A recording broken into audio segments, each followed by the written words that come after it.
والا ہے۔ بے شک انسان پر زمانے میں ایک ایسا وقت بھی آ چکا ہے کہ وہ کوئی قابل ذکر چیز نہ تھا۔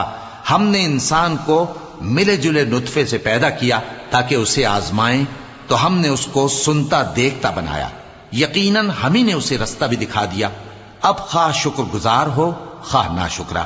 بے شک ہم نے کافروں کے لیے زنجیریں اور طوق اور دہکتی آگ تیار کر رکھی ہے۔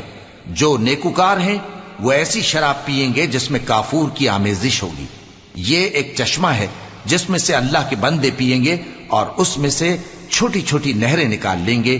یہ لوگ نظریں پوری کرتے ہیں اور اس دن سے جس کی سختی پھیل رہی ہوگی خوف رکھتے ہیں، اور باوجود کہ ان کو خود کھانے کی چاہت ہوتی ہے مگر فقیروں اور یتیموں اور قیدیوں کو کھلاتے ہیں، اور کہتے ہیں کہ ہم تم کو محض اللہ کی خوشنودی کے لیے کھلاتے ہیں، نہ تم سے بدلہ چاہتے ہیں اور نہ شکر۔